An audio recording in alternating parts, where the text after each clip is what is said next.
Ayez le regard tourné vers l'avenir qui globalise la solidarité.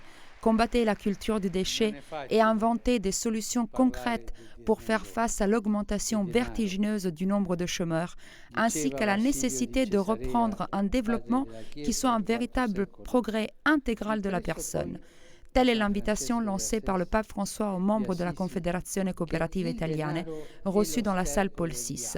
À tous les présents, venus en grand nombre de plusieurs secteurs tels que l'agriculture, le bâtiment, l'industrie ou encore le commerce, le pape a voulu offrir des encouragements concrets.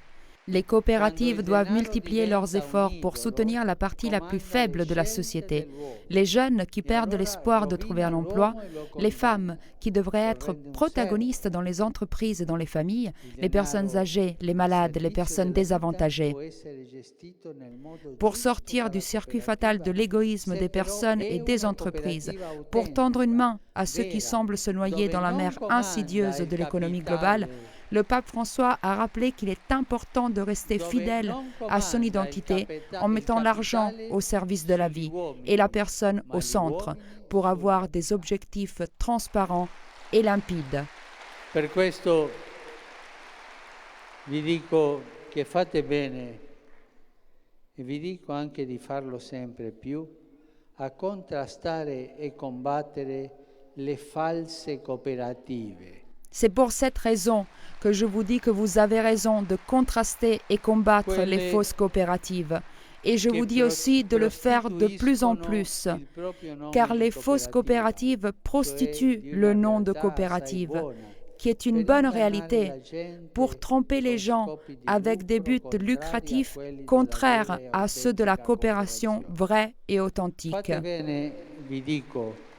Perché nel campo in cui operate assumere una facciata onorata. Vous avez raison, je vous dis, car dans votre secteur, avoir une façade honorable et poursuivre des objectifs déshonorables et immoraux qui souvent exploitent le travail ou manipulent le marché et parfois arrivent même à de scandaleux trafics de corruption est un mensonge honteux et très grave qui ne peut pas être accepté.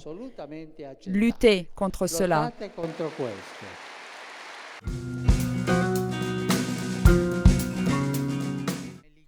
Jésus, pour confirmer ses disciples dans la foi, n'a pas d'autre moyen que de leur montrer un avant-goût de sa gloire. Les foules se sont dissipées, car le Messie n'est pas comme elles l'attendaient. Et même les apôtres n'ont pas compris pourquoi le Maître a annoncé qu'il devait mourir. Lors de l'Angélus du deuxième dimanche de Carême, le pape François a expliqué pourquoi Jésus décide de grimper sur la montagne avec Pierre, Jacques et Jean et d'accomplir sa transfiguration devant eux. Ainsi, Jésus se révèle comme l'icône parfaite du Père, l'irradiation de sa gloire, et la présence à ses côtés de Moïse et d'Élie, qui représentent la loi et les prophètes, montre concrètement que tout commence et tout finit en Jésus. C'est la voix de Dieu qui résonne dans la montagne et qui invite les disciples à écouter Jésus, et qui, souligne le pape, est une invitation adressée aussi aux chrétiens d'aujourd'hui. Comporta assumere la logica del suo mistero pasquale, mettersi in cammino con lui. Écouter le Christ signifie en effet accepter la logique de son mystère, se mettre en marche avec lui pour faire de son existence un don d'amour aux autres, dans une obéissance docile à la volonté de Dieu, avec une attitude détachée des choses mondaines et de la liberté intérieure. Occorre, in altre parole, essere pronti a perdere la propria vita. En d'autres mots, il faut être prêt à perdre sa vie en l'offrant pour que tous les hommes soient sauvés, et nous nous retrouverons dans la joie éternelle. Le chemin de Jésus nous mène toujours au bonheur. Ne l'oubliez jamais. Le chemin de Jésus nous mène toujours au bonheur. Sempre ci porta alla felicità.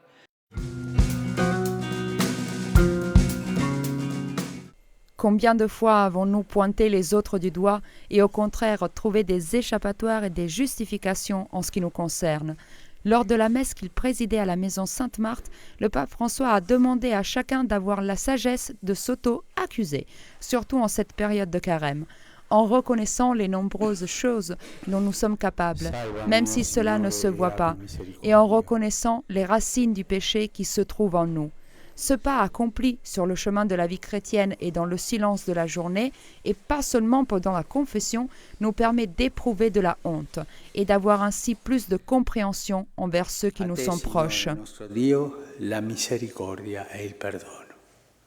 La vergogna a me.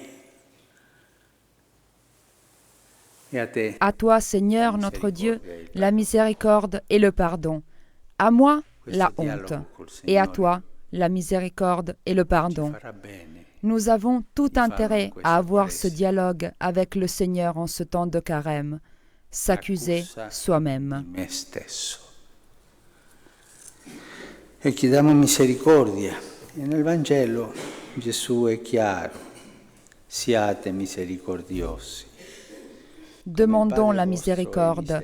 Dans l'Évangile, Jésus est clair. Soyez miséricordieux comme votre Père est miséricordieux. Lorsqu'on l'apprend à s'accuser soi-même et on est miséricordieux avec les autres, mais qui suis-je pour le juger si moi-même je suis capable de faire pire que lui ?